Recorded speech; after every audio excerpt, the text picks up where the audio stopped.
চুরির ঘটনার তদন্তে নেমে এক ব্যক্তিকে গ্রেপ্তার করল শিলিগুড়ি থানার পুলিশ। ধৃতর কাছ থেকে উদ্ধার হয় 7 গ্রাম সোনা। জানা গেছে চলতি মাসের 3 তারিখে হাকিমপাড়া এলাকার একটি বাড়িতে চুরির ঘটনা ঘটে। 4 তারিখে অভিযোগ দায়ের করার পর তদন্ত শুরু করে পুলিশ। ঘটনার তদন্তে নেমে 7 তারিখ ডাবগ্রাম এলাকার বাসিন্দা পলাশ মণ্ডল নামে একজনকে গ্রেপ্তার করে।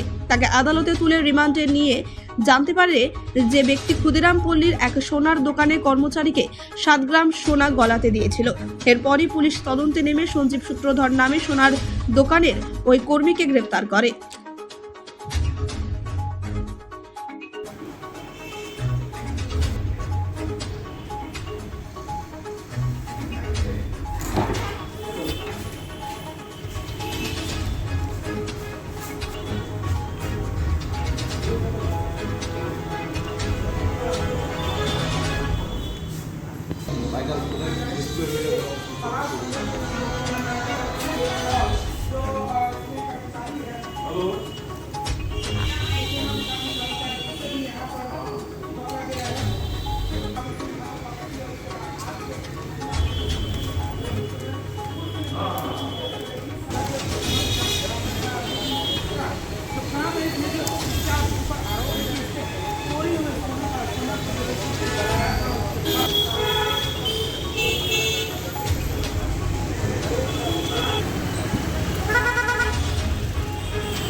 বললাম এখন নিয়ে যাওয়া নাকি, বললাম এখন जो सोना